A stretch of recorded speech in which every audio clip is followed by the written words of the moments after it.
Yeah, so we got things a little bit backwards. We had things a little backwards. Right. Yeah. Okay, well, you said something I want to jump into is the immune system. Mm-hmm. So what part does the immune system play in dealing with cancer? Yeah, because at one of your classes you mentioned cancer is being created in the body right now, and it's dying. All the time. So all of us are getting what could become cancer every minute. Right now, you and I are both experiencing DNA mutations, which if our bodies didn't deal with effectively would manifest as cancer and ultimately kill us.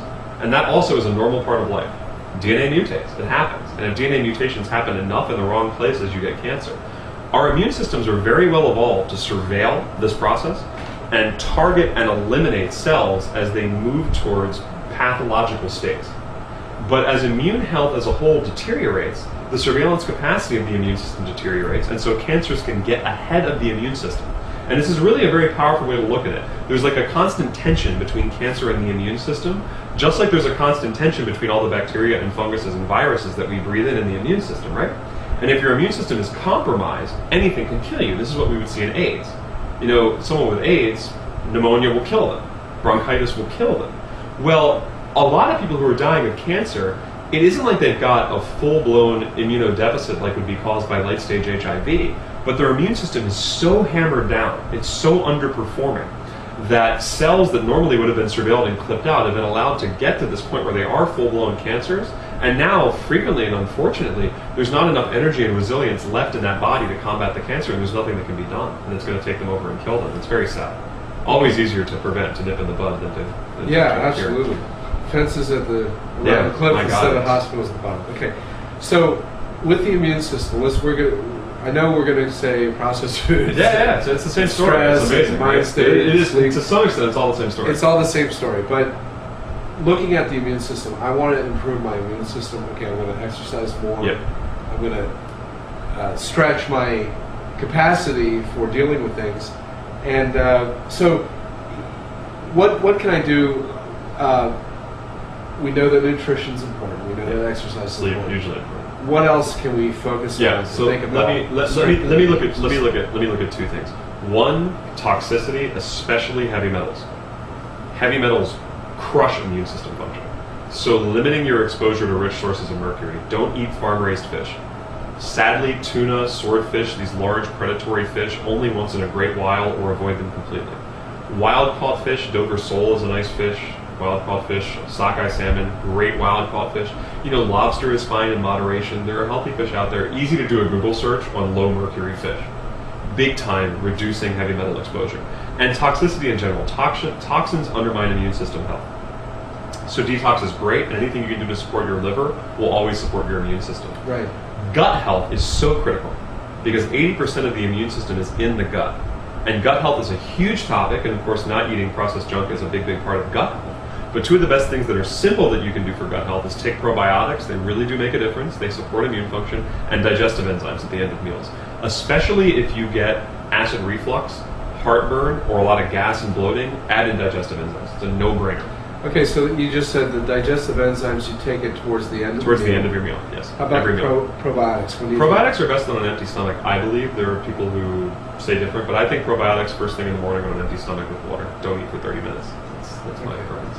So along with your STAMI, probiotics. Well, that's interesting. Maybe you take your probiotics. If you're on STAMI, you take your probiotics at night right before bed. So yeah, detox is awesome for immune health.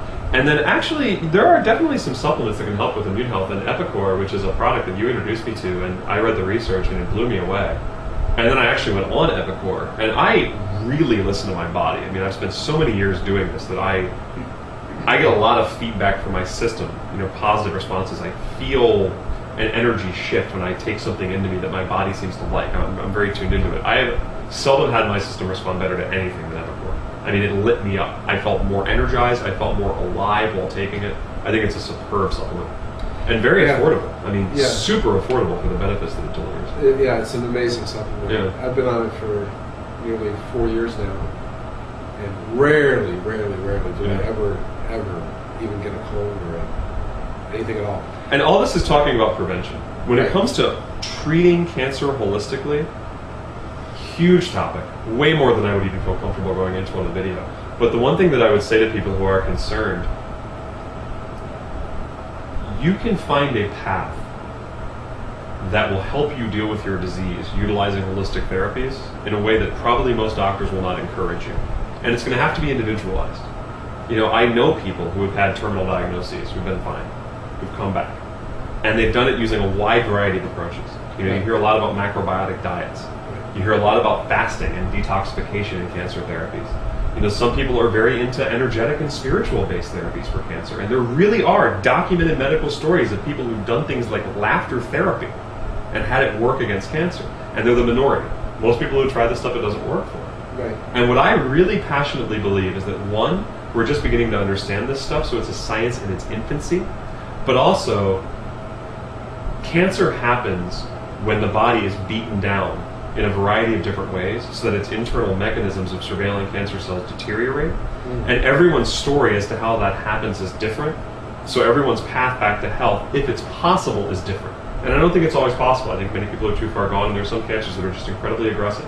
Maybe one day we'll get to the point where we can tackle and reverse those, like pancreatic. Maybe. But it's almost like everyone has to find their own path to healing. And it frequently, in my experience with many other diseases, I haven't worked with cancer patients personally, it comes from finding a lot of different practitioners and developing a sense of what works for you. Right. But what I would say is really do not give up.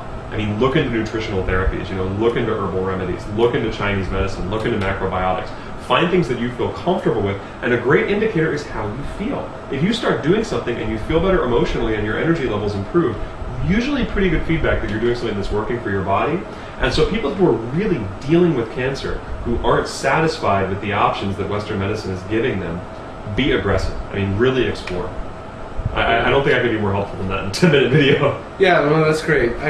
I really like what you said, especially about you know, people dealing with their situation. It's got to be individualized. It doesn't obviously. be individualized. And what's going to work for one person isn't necessarily going to work for the next. But there are things that work. And we're beginning to discover more and more.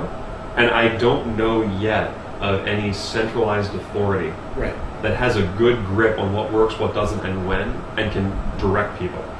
It would be wonderful if this existed. The other thing that you mentioned just now, which I guess we'll close on this note, is that being in touch with your own body and being willing to listen to your body. Yeah. I think everybody has a certain sense of that, but probably it's often ignored. The message that your body's giving you is, you know, I don't have time for this, and just move on. Yeah, it's a huge issue. We get constant feedback from our bodies, and in fact, that's all emotion is at a certain level.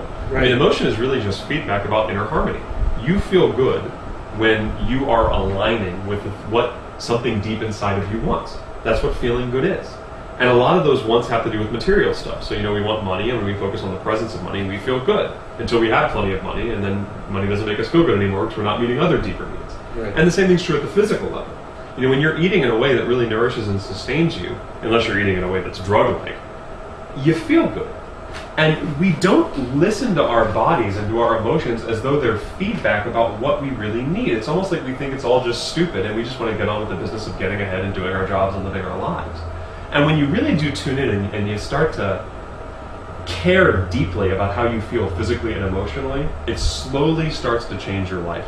I think the most awesome thing any human being can take on, truly, truly, truly, is to commit themselves to feeling good, physically and emotionally. Truly feeling good. Not getting ahead, not getting what they want, but truly sustainably feeling good. Because when you commit yourself to that and you start to listen, you realize you get feedback. Your body gives you feedback, your mind gives you feedback in the form of the way you feel. You eat one meal, it makes you feel worse, and you notice.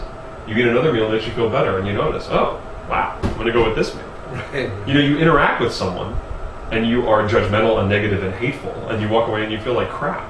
And the next time you interact with them, not because it's the right thing to do, and not because it's moral, you say, let me kind of try to get in their world and see where they're coming from.